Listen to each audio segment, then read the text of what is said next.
दर्शन आता थोडा स्मार्ट झाला होता. त्याला आता कळून चुकले होते की आयुष्यात अगदी साधं राहणे म्हणजे एक प्रकारचा गुन्हाच आहे. संशयी बायको भेटली हे त्याचं नशीब होतं.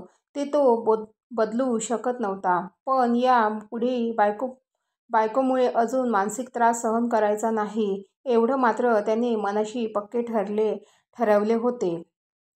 तो आता खूप स्मार्ट झाला होता. एकही संधी तो सुरभीला देत नव्हता. तो फक्त एक संधी बघत होता, ज्याने तो सुरभीला चांगली अद्दल घडवेल. एका साध्या प्रेमळ जीव लावणाऱ्या नवऱ्यावर संशय घेतल्याची शिक्षा त्याला द्यायची होती. आणि एक दिवस त्याला तो मार्ग मिळाला. 3 दिवसांसाठी ऑफिसमधून त्याला बेंगलोरला सेमिनारला पाठवले होते. सेमिनार खूप मोठे होते. देशभरातील बऱ्याच मोठ्या कंपनीकडून त्याचे रिप्रेझेंटेटिव्ह आले होते. तिथेच त्याचं लक्ष एका मुलीवर गेले. मुळात ती एक खूप आकर्षक असल्यामुळे तो तिला बघत होता. काही त्याचं तसं काहीच इंटेन्शन नव्हतं. इतक्यात त्या मुलीनेही दर्शनकडे नजर फिरवली. काही सेकंदासाठी त्या दोघांची एकमेकांच्या नजरेला नजर भिडली. बस तो क्षण काहीतरी वेगळीच फिलिंग देऊन गेली दर्शनला.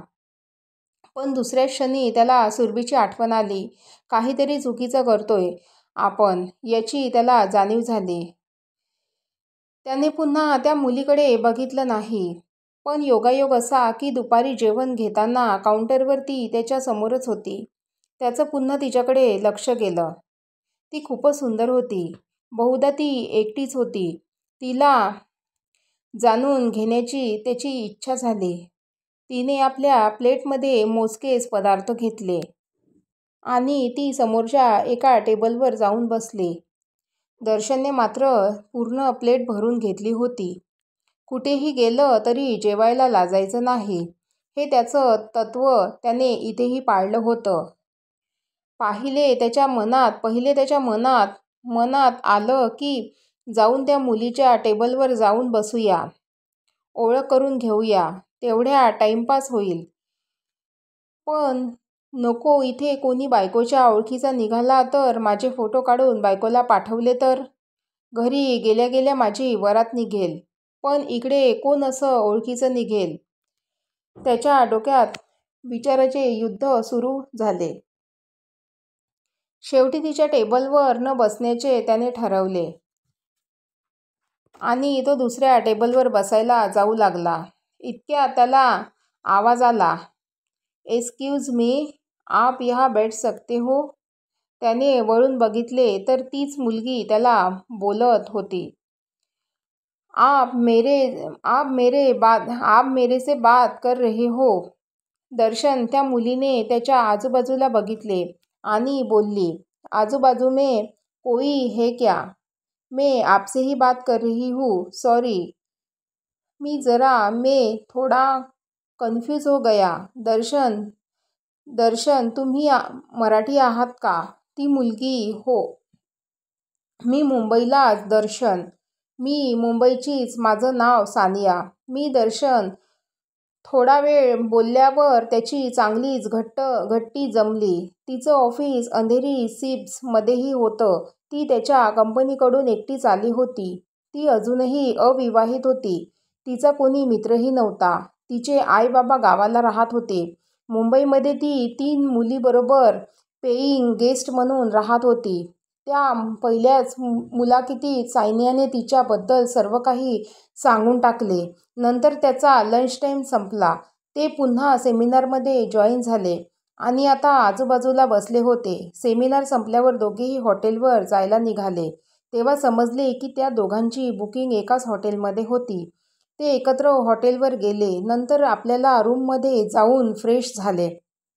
थोड्या वेळाने दर्शन लॉबीमध्ये येऊन थांबला. सानियाही आली. त्या दिवशी त्यांनी तिथे जेवण केले. जेवण करत असताना सुरभीचा कॉल आला. सुरभीचा नंबर मोबाईल स्क्रीनवर बघता दर्शनला धडकी भरली. कोणीतरी तिला मी सानियाबरोबर आहे हे सांगितलं तर नसेल ना? तो घाबरून नको ते विचार करू लागला. त्याने सानियाला सांगितले, शांत राहा, तोंडातून आवाज काढू नकोस. नंतर त्याने कॉल रिसीव्ह केला. कसे आहात? दिवस कसा गेला? कधी येणार? हेच विचारण्यासाठी तिने कॉल केला होता. दर्शननेही मोजकेच बोलून कॉल कट केला. त्याचं वागणं आणि बोलणं बघून सानिया समजून गेली की हा बायकोशी बोलत होता आणि तो बायकोला खूप घाबरतो याचाही तिला अंदाज आला. ती त्याच्याकडे बघून खूप हसू लागली. ती हसताना खूप गोड दिसत होती. दर्शनचं लक्ष तिच्यावरून हटतच नव्हतं. मग तो सानियाला सुरभीबद्दल, त्याच्या आयुष्याबद्दल थोडक्यात सांगतो. त्याची कथा ऐकून तिला त्याची खूप कीव येते. तुला एवढे प्रपोज आले पाहिजे तसं तू मुलीचा गैरफायदा घेतला असतास. तू खरंच खूप चांगला आहेस. पण चांगल्या मुलाच्या नशिबी एवढी संशयी बायको मिळावी याचं मला दुःख वाटतं. असं बोलता बोलता तिने त्याचा हात पकडला. तिचा तो स्पर्श खूप हवाहवासा त्याला वाटू लागला. आयुष्यात पहिल्यांदा त्याला एक वेगळी फिलिंग वाटू लागली. ही फिलिंग मैत्रीची तर नक्कीच नव्हती. त्याला सानिया खूप जवळची वाटू लागली. नंतर 2 दिवस त्यांनी एकत्रच घालवले. सेमिनार संपून ते आता घरी जाणार होते. पण सानियाने तेव्हाच त्याला विचारले, मला एवढ्यात घरी जाण्याची इच्छा नाहीये. मी काय बोलते? पुन्हा कधी आपण बेंगलोरला येणार आहोत? एक दिवस थांबून सर्व बेंगलोर फिरायचं का? तिच्या बोलण्याचा तो विचार करू लागला. त्याने बायकोला कॉल करून बघितले की अजून 1 दिवस जास्त थांबावं लागणार आहे. सेमिनार 1 दिवस अजून वाढवला आहे. तिला त्याचे बोलणे पटताच तो सानियाबरोबर 1 दिवस अजून थांबायला तयार झाला. पहिल्यांदा तो बायकोशी खोटं बोलला होता. पण आतून त्याला खूप चांगलं वाटत होतं. बायकोने दिलेल्या मानसिक त्रासाच्या जखमेला आता कुठेतरी मलम लागतोय असं त्याला वाटत होते. मग दुसऱ्या दिवशी त्याने बेंगलोर पूर्णपणे फिरून घेतले. Lalbaug garden, Bangalore places, Tipu Sultan places, नदी, मंदिर असे बरेचसे ठिकाण ते फिरले. तिथे फिरत असताना सानियाला एक पर्स खूप आवडली. पण ती घेण्यासाठी तिच्याकडे पुरेसे पैसे नव्हते. म्हणून तिने ती घेतली नाही.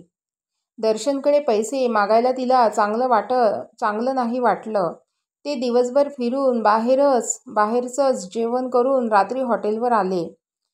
दोघेही आपापल्या रूमवर गेले. फ्रेश झाले.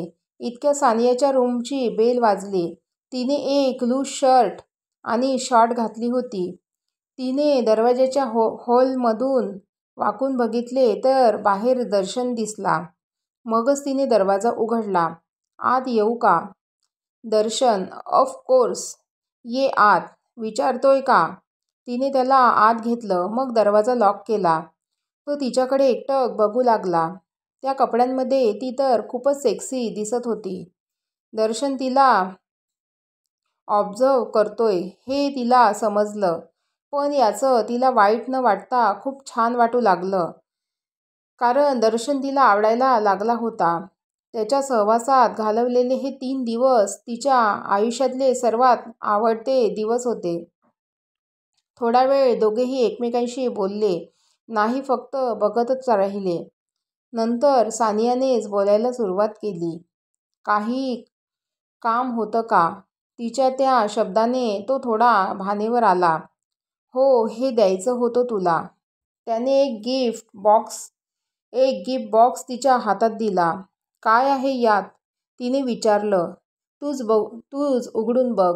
दर्शन तिने तो बॉक्स उघडून बघितला तर त्यात तीच पर्स होती जी तिला आज मार्केटमध्ये आवडली होती. ती पर्स बघताच तिला खूप आनंद झाला. पहिल्यांदा कोणीतरी तिला असं गिफ्ट दिलं होतं. ती आनंदात असतानाच अचानक तिच्या डोळ्यातून पाणी येऊ लागले. काय झालं सानिया? असं मध्येच का रडतेस? दर्शन, काही नाही. हे तर आनंदाचं अश्रू बाहेर आलेत. माझा कोणी मित्र नाही ना. पहिल्यांदा कोणीतरी मला सरप्राईज गिफ्ट दिलंय. Thank you so much. Thank you. बोलणार असशील तर परत दे मला. माझ्या मैत्रीत थँक यू, सॉरी या शब्दांना नो एंट्री. ठीक आहे बाबा, नाही बोलत. सानिया, सानिया, एक बोलू का? दर्शनने विचारले. बोल ना सानिया, तू अशी या कपड्यांमध्ये खूप हॉट दिसतेस. दर्शन, त्याचे हे शब्द ऐकताच तिला आतून खूप छान वाटले. पण तिने त्याच्या नजरेला नजर नाही भिडवली. तिची नजर दर्शनच्या पावलाकडे होती. तोही तिच्या हालचालीकडे एकटक निरीक्षण करत होता. त्याला जाणवले की तिला त्याचं बोलणं आवडलंय. त्याची आतून हिंमत वाढली. तो एक एक पाऊल तिच्याकडे टाकू लागला. तिला ते जाणवत होतं. तिचीही धडपड वाढत होती. आत जावं आणि तिच्या ओठांचा आस्वाद घ्यावा ह्या उद्देशानेच तो तिच्या जवळ गेला. तीही डोळे बंद करून ह्याच वेळीची वाट बघत होती. तिच्यासाठी हा पहिलाच अनुभव होता. तिला तो प्रत्येक क्षणाचा आनंद घ्यायचा होता. पण इतक्या दरवाजा बंद होण्याचा आवाज आला. तिने डोळे उघडले तर समोर दर्शन नव्हता. तो निघून गेला होता. काहीही न करता तिला समजले की हे त्याच्यासाठी एवढं सोपं नव्हतं. दर्शन तिच्या रूमच्या बाहेर आला. धावतच आपल्या रूममध्ये गेला. टेबलावरील ग्लास तोंडाला लावून गटागट पाणी प्यायला. त्या एका ग्लासने त्याची तहान भागली नाही. तो अजून एक ग्लास पाणी प्यायला आणि मग स्वतःशी बोलू लागला. हे मी काय करत होतो आज? एवढी वर्ष एका तपस्वीसारखं एकाच मुलीवर प्रेम करायचं जे व्रत मी पाळलं होतं ते एका क्षणात मी मोडायला निघालो होतो. बायको संशय घेते म्हणून मी असं वागावं. जर मी असा वागलो तर तिचा संशय हा खरा ठरेल. मग मीच माझ्या नजरेत पडेल. नाही, काहीही झालं तरी मी असं पुन्हा करणार नाही. त्याने मोबाईलमधील बायकोचा फोटो बघितला आणि तो मोबाईल तसाच हातात पकडून झोपी गेला. पण स्वप्नात मात्र तो सानियाच्या घराच्या दिशेने जात होता. मित्रांनो, तुम्हाला नेक्स्ट स्टोरी मी लवकरच आणेल आणि अशीच माझ्या चॅनलवर तुम्ही नवीन स्टोऱ्या बघत राहा. थँक्यू.